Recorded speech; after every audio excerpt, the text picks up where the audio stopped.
નમસ્કાર મિત્રો, ધોરણ 12 પ્રકરણ 6 તત્વોના અલગીકરણ માટેના સામાન્ય સિદ્ધાંતો અને પ્રક્રમ એના અંગેની આપણી ચર્ચા ચાલુ છે, જેમાં મિત્રો આજે કેટલાક MCQ જે છે એનું સોલ્યુશન આપણે કરવા જઈ રહ્યા છે. ખાસ કરીને નીટમાં પૂછાયેલા જે પ્રશ્નો જે છે એના અંગે આપણે ચર્ચા કરવા માંગીએ છીએ.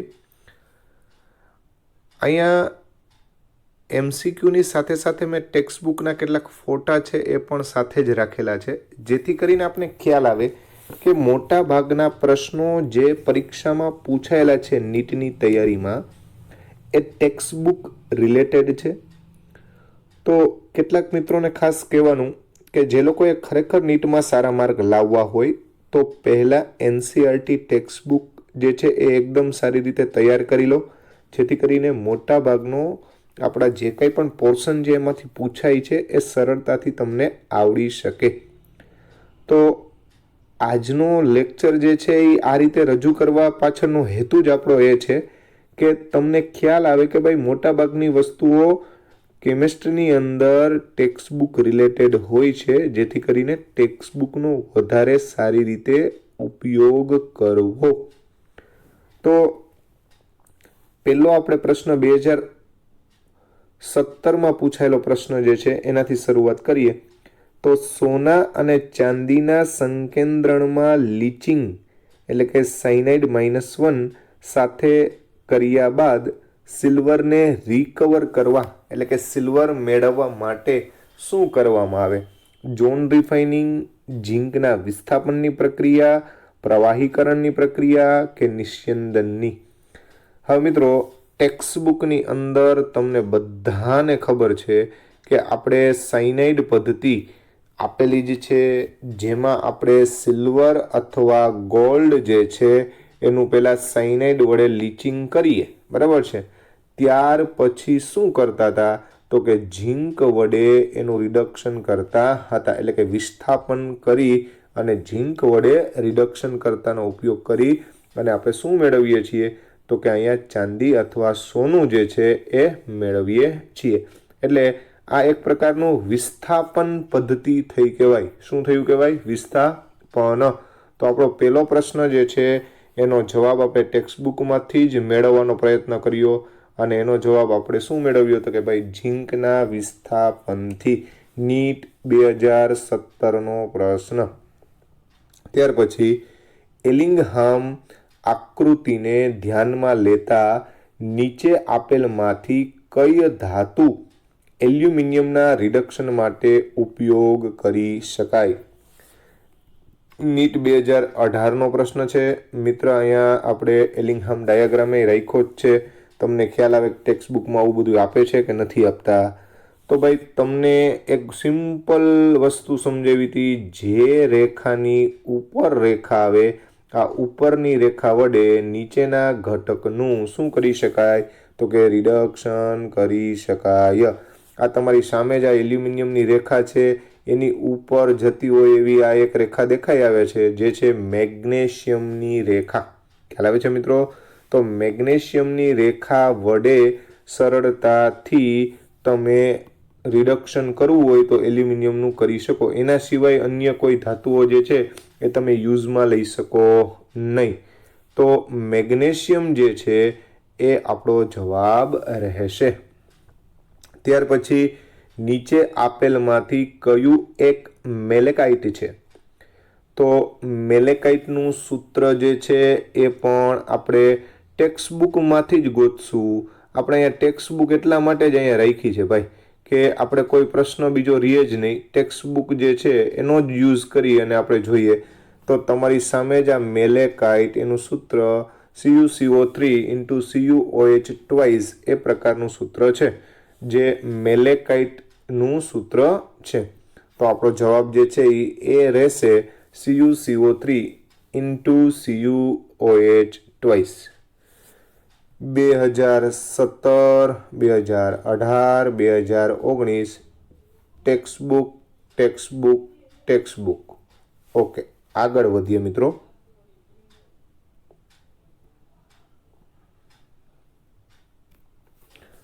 નીટ 2017 પૂછાયેલો પ્રશ્ન, ઝિંક સલ્ફાઇડ અને લેડ સલ્ફાઇડ ધરાવતા ઓર એટલે કે અયસ્કનું સાંદ્રણ કરવા નીચે આપેલમાંથી કયો ઔષાદક વાપરવામાં આવે છે? આપણી ટેક્સ્ટ બુકમાં આપણે અત્યારે અવનમક શબ્દ લખે છે, પહેલા ઔષાદક શબ્દ હતો, તો એ જ વાત સોડિયમ સાયનાઇડ એ પણ આપણે જોવાનો પ્રયત્ન કરીએ તો એ પણ આપણે અહીંયા ટેક્સ્ટ બુકનો ફોટો રાખ્યો જ છે કે ઝિંક સલ્ફાઇડ અને લેડ સલ્ફાઇડ જેને આપણે NaCnની મદદથી શું કરી શકીએ તો કે છૂટા પાડી શકીએ. તો આ રીતે ટૂંકમાં આ પ્રશ્ન જે છે એ પણ આપણે સોલ્વ કરી શકીએ. નીટ 2017નો પ્રશ્ન. ત્યાર પછી આગળ વધીએ આપણે તો નીચેમાંથી કઈ ધાતુના ઓક્સાઇડમાંથી ધાતુને છૂટી પાડવા કાર્બન વપરાતો નથી એવું આપણને પૂછ્યું છે, બરાબર છે. તો કેના માટે ભાઈ કાર્બનનો યુઝ ન થાય? તો તમને ખબર હોય તો આપણે એલિંગહામ ડાયાગ્રામ જે છે એની અંદરની આપણે ચર્ચા કરી હતી.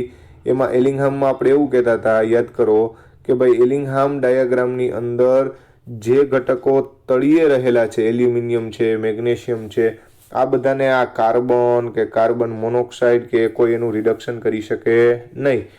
તો આનું ઇલેક્ટ્રોનેશન સિવાય એટલે વિદ્યુત વિભાજન સિવાય એનો કોઈ ઉપાય નથી એવી આપણે વાત કરી ગયા છીએ, બરાબર છે.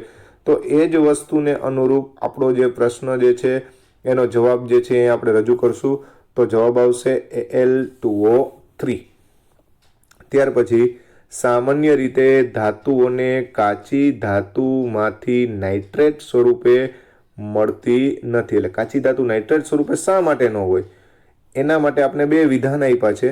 એક છે ધાતુઓના નાઇટ્રેટ વધુ અસ્થાયી હોય છે.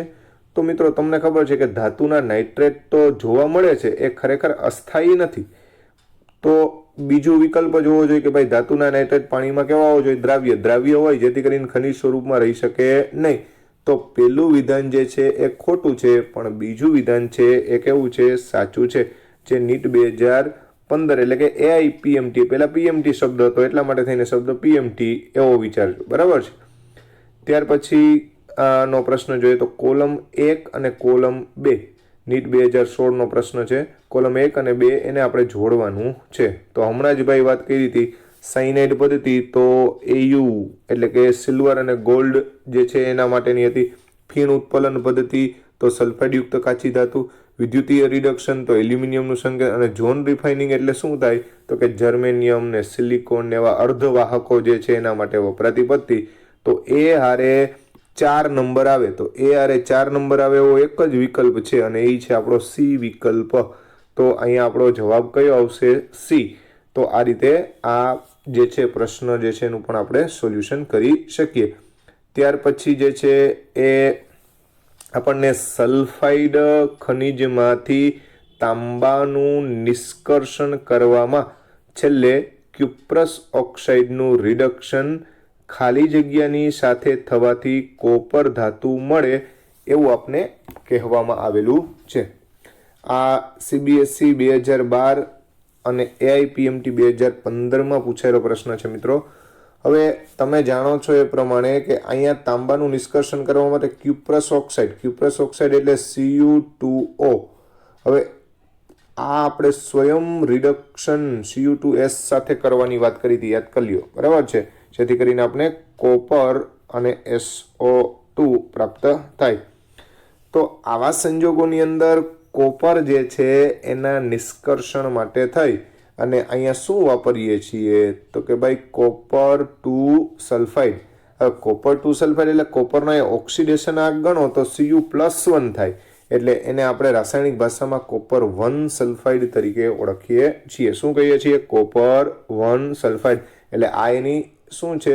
વિદ્યુત સંયોજકતા છે, બરાબર છે. એ વસ્તુ આપણે દર્શાવવાની થાય.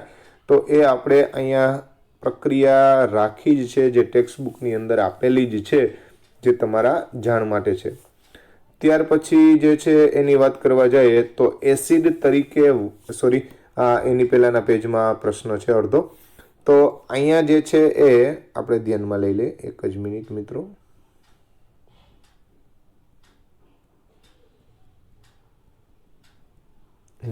સલ્ફાઇડને ગરમ કરતા નિપજ તરીકે સલ્ફાઇડ જે છે, દાખલા કે CuO2S છે કે કોઈ પણ, એને આપણે સલ્ફાઇડને જ્યારે ગરમ કરીએ છીએ નિપજ તરીકે X વાયુ આપે છે. હવે તમને ખ્યાલ જ છે, બરાબર છે. આ વાયુ રંગહીન છે અને તેની વાસ બળેલ સલ્ફર જેવી છે. કેના જેવી છે? બળેલા સલ્ફર જેવી, જેના લીધે શ્વસન રોગ અને એસિડ વર્ષા થાય છે. તેનું જલીય દ્રાવણ કેના તરીકે વર્તે છે? તો કે ભાઈ એસિડ તરીકે વર્તે છે અને રિડક્શન કરતા પણ છે. એ વાયુ પોતે રિડક્શન કરતાનો ગુણધર્મ પણ ધરાવે છે. તો આવો વાયુ કયો હોઈ શકે? તો તમને ખબર જ છે કે રિડક્શન કરતા તરીકે વર્તી શકે એવો એક જ ઘટક છે, અને જે સલ્ફર ડાયોક્સાઇડ સ્વરૂપે આવે. આમાં SO3 ન લખી શકાય મિત્રો, ખાસ ધ્યાનમાં રાખજો. તો આ NEET 2013માં પૂછાયેલો પ્રશ્ન છે. ત્યાર પછી જે છે એની વાત કરવા જાય તો આપણને સૌથી ઉપર પિગ આયનમાં નીચેમાંથી કયા તત્વો મહત્તમ પ્રમાણમાં અશુદ્ધિ તરીકે રહેલા છે? પિગ આયન કીધો છે. તો પિગ આયન જે છે એમાં કાર્બનની અશુદ્ધિ વધારે હોય એવું આપણે શીખી ગયા, થિયરીમાં આવે જ. રેડી? ત્યાર પછી વાન આર્કેલ પદ્ધતિ વડે નીચેમાંથી કઈ ધાતુઓની જોડને શુદ્ધ કરાય છે? વાન આર્કેલ પદ્ધતિ. તો વાન આર્કેલ માટે થઈ અને આપણે અહીંયા ફોટો રાખ્યો જ છે ભાઈ. વાન આર્કેલ પદ્ધતિ તમને દેખાય જ છે કે આ ઝિર્કોનિયમ અને ટાઇટેનિયમના શુદ્ધિકરણ માટે કઈ પદ્ધતિ વપરાય? તો કે ભાઈ વાન આર્કેલ પદ્ધતિ વપરાય. તો હવે આમાં કંઈ આપણે બહુ જાજુ કહેવું પડે એમ જ નથી. સમજદાર મિત્રોને ખ્યાલ આવતો જ જાય છે ખરેખર શું કરવું જોઈએ. ત્યાર પછી વાત ભઠ્ઠીમાં અશુદ્ધ લોખંડ તૈયાર કરવામાં નીચેની પ્રક્રિયાઓ થાય છે. તો સ્લેગ ઉત્પન્ન કરવા માટે સંબંધિત પ્રક્રિયા ઓળખો. તો આ વાત ભઠ્ઠીનો ફોટો આપણે અહીંયા હાજર જ રાખ્યો જ છે ભાઈ, બરાબર છે. આ વાત ભઠ્ઠી, એમાં સ્લેગ નામનું કંઈક પ્રાણી તમને દેખાતું હોય તો તમે જોઈ શકો છો, જેની અંદર લખ્યું જ છે કે CaO + SiO2 → CaSiO3 જે સ્લેગ બનાવવા માટેની પ્રક્રિયા છે. તો આપણો જવાબ કયો હોવો જોઈએ? તો કે ભાઈ આપણો જવાબ C હોવો જોઈએ. CaO + SiO2 → CaSiO3.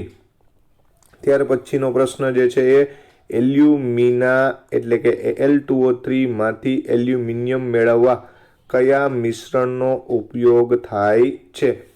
તો એના માટે પણ આપણને અહીંયા હોલ હેરાલ્ડ પ્રવિધિ, ધાતુ કર્મ વિધિ Al2O3 અને Na3AlF6 અથવા CaF2 સાથે મિશ્ર કરવામાં આવે છે.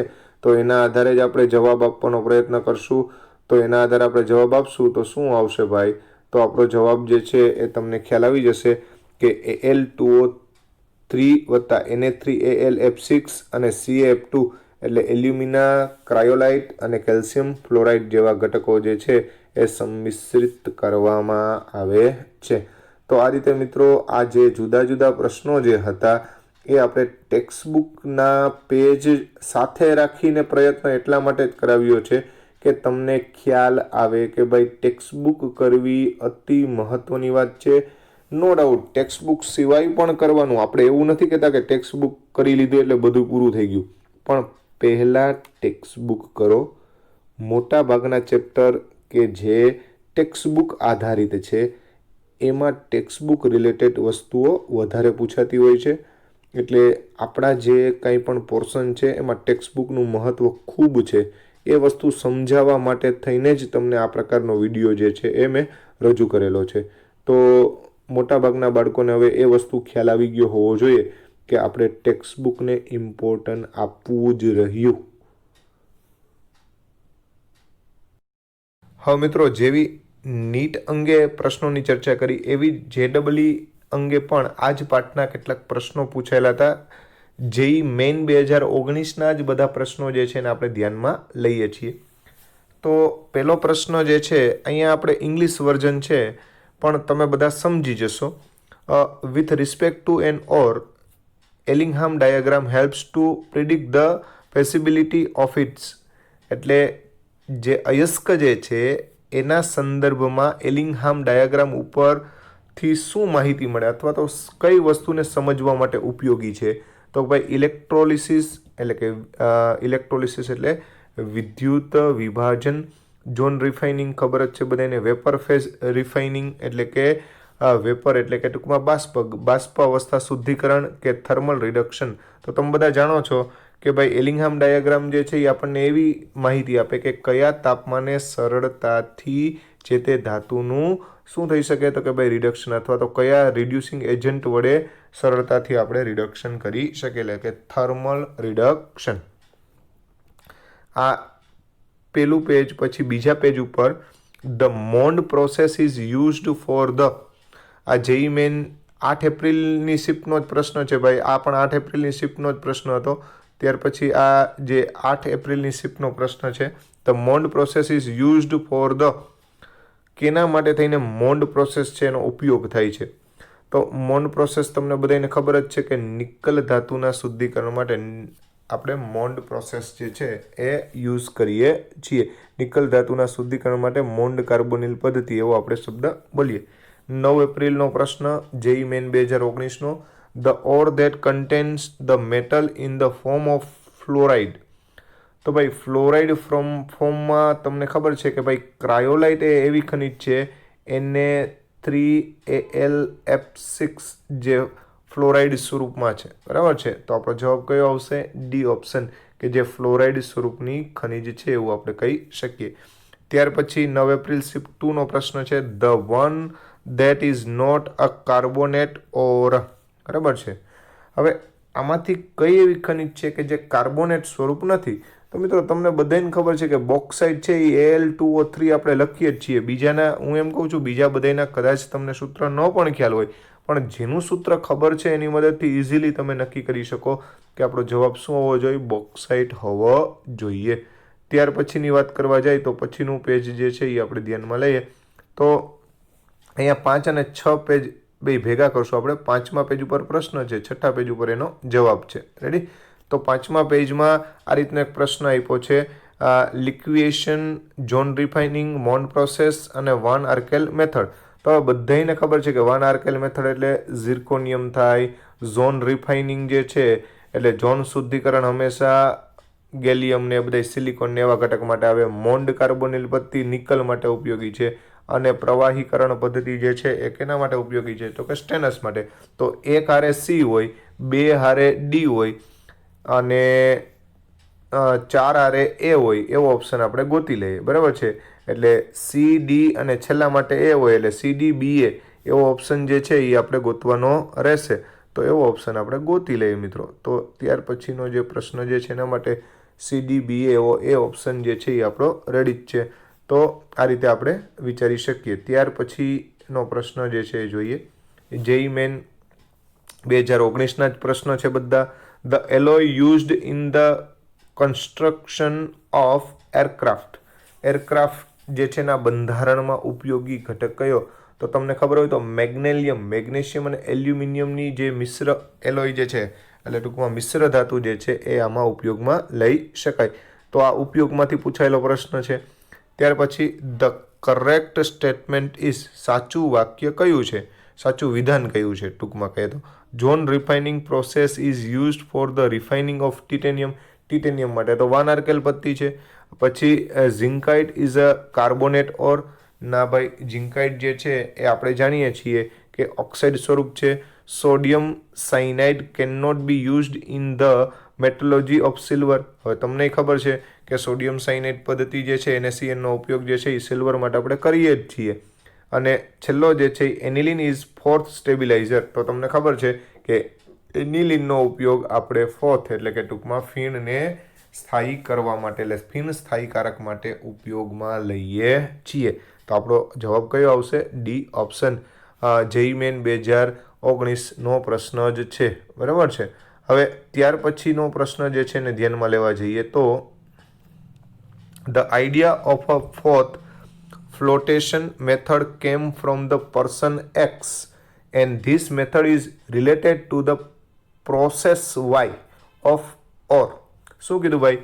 કે કયા વ્યક્તિ દ્વારા અને કઈ ધાતુ જે છે કઈ પદ્ધતિ માટે થઈને ઉપયોગમાં લાવ્યા હતા, બરાબર છે.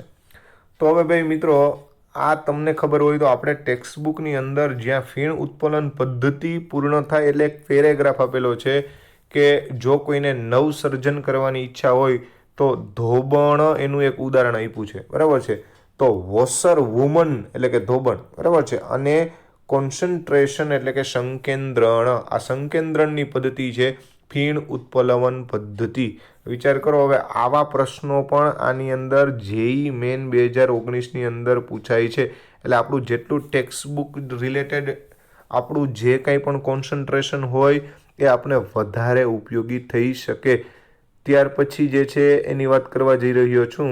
તો the ore that contains both iron and copper, એટલે આયન અને કોપર બંને જેની અંદર હોય એવી ખનિજ જે છે એનું નામ પૂછ્યું છે. તો હવે ભાઈ તમને ખબર છે કે પાયરાઇટ ધાતુ એટલે આયન યુક્ત હોય, કોપર પાયરાઇટ એટલે કોપર અને આયન બંને હોય, એને શું કહેવાય? Copper pyrite.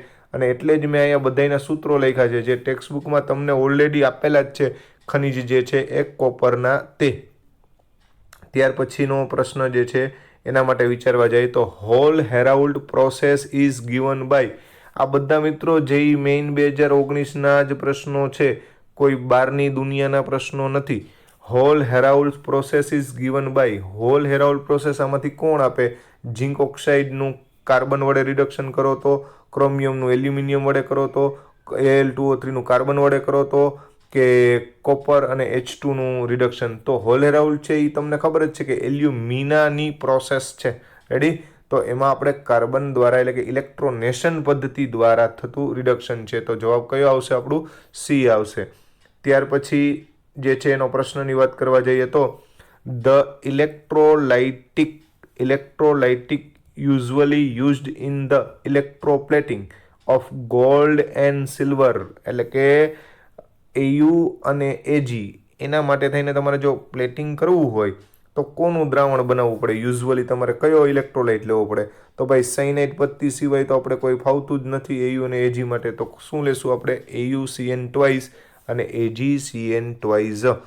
ત્યાર પછી જે છે એ પ્રશ્નની આપણે વાત કરવા જઈએ તો the reaction that does not define calcination. કયું રિએક્શન એવું છે કે જેને આપણે કેલ્સિનેશન તરીકે ન વર્ણવી શકીએ? હવે કેલ્સિનેશન કોને કહેવાય મિત્રો? કે જેમાં બાષ્પશીલ ઘટકોને દૂર કરવામાં આવે. જેમ કે અહીંયા ભેજ જે છે એને દૂર કર્યો છે, રેડી? અથવા તો આમાંથી CO2 બાષ્પશીલ દૂર થયો છે, આમાંથી પણ CO2 દૂર થયો છે. પણ આ પ્રોસેસ જો તો એ ભુંજનની પ્રક્રિયા છે, બરાબર છે. તો ભુંજન જે છે એને કેલ્સિનેશન કહેવાય નહીં. ખ્યાલ આવે છે? તો આ જે પ્રોસેસ જે છે એમાં આપણે જવાબ જે છે એ કયો રાખશું? તો કે ભાઈ કેલ્સિનેશન માટે પ્રક્રિયા કઈ યોગ્ય ગણાય? ડી. તો આપણો ઓપ્શન શું આવશે? ડી. જે ભુંજન છે, કેલ્સિનેશન નથી. કેલ્સિનેશન એટલે નિસ્તાપન ગુજરાતીમાં. એટલે ક્યારેક ક્યારેક બાજુમાં રહેલા શબ્દો તમે વાંચો ને તો પણ તમને ખ્યાલ આવે. ત્યાર પછી જે છે એનો પ્રશ્ન જે છે એ આપણે ધ્યાનમાં લઈએ. In the Hall Heroult process aluminium is formed at the cathode. The cathode is made from. તો તમને બધાને ખબર છે કે કેથોડ શેનો બનેલો હોય? કાર્બનનો. એટલે કાર્બનના કેથોડ જે છે એનો યુઝ કરવામાં આવે. કેની વાત આલે છે ભાઈ? હોલ હેરાઉલ્ડ પ્રવિધિ એની વાત આલે છે. ત્યાર પછી the pair that does not require calcination is. કઈ ઘટના માટે કેલ્સિનેશનની જરૂર નથી? એટલે આમાંથી કઈ એવી જોડ છે કે જેને કેલ્સિનેશનની જરૂર નથી? બરાબર. હવે હમણાં જ પહેલાં વાત કરી હતી ભાઈ કે કેલ્સિનેશન ક્યારે વાપરવું પડે? કાં ભેજ હોય અથવા કાર્બન ડાયોક્સાઇડ અથવા એવા ઘટકોને દૂર જે બાષ્પશીલ ઘટકો હોય. તો અહીંયા તમે જોશો તો ઝિંક ઓક્સાઇડ અને મેગ્નેશિયમ ઓક્સાઇડ બે ઓક્સાઇડ સ્વરૂપ જ છે, એમાં કાંઈ ભેજ નથી કે કાંઈ છે જ નહીં. તો આને જરૂર પડે નહીં. છતાં પણ તમે બીજા ઓપ્શન જુઓ તો ઝિંક ઓક્સાઇડને આમાં ભેજ છે, બરાબર છે, એટલે આને જરૂર પડશે. પછી આમાં કાર્બોનેટ છે એટલે જરૂર પડશે. આમાં જરૂર ન પડે પણ આ જોડીમાં કાર્બોનેટ છે તો જરૂર પડે. તો આપણો ઓપ્શન ન જરૂર પડે, ડઝ નોટ રિક્વાયર્ડ કીધું છે, એટલે આપણો ઓપ્શન કયો આવશે? એ આવશે. જેઈ મેન 2019 12 જાન્યુઆરીનો પ્રશ્ન છે.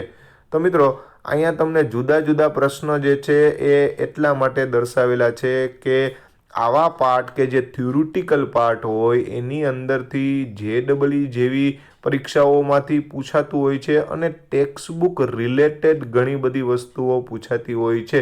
નો ડાઉટ એકાદ બે પ્રશ્ન કદાચ આગા પાછા હોઈ શકે, એમ આપણે નથી કહી શકતા કે બધું ટેક્સ્ટ બુક રિલેટેડ જ હશે, પણ ટેક્સ્ટ બુક પહેલાં તૈયાર કરવી એ જ આપણો આશય છે આજના વિડીયોનો. આપણે એટલું જ આના ઉપરથી એટલું જ કહેવા માગીએ છીએ કે બને ત્યાં સુધી પહેલાં ટેક્સ્ટ બુક પ્રિફર અને રિફર કરો, સારી રીતે તૈયાર કરો, અને પછી તમારે જે રેફરન્સ બુકો તૈયાર કરવી હોય એ તમે તૈયાર કરો. તો આગામી પરીક્ષાઓ માટે બધા મિત્રોને ઓલ ધ બેસ્ટ. આશા રાખું છું કે આજનો લેક્ચર ઉપરથી તમે એટલો સંદેશો જરૂરથી લેશો કે JEE હોય કે નીટ હોય, ગમે તે બાળક છે એ પહેલાં ટેક્સ્ટ બુક તૈયાર કરે. અસ્તુ.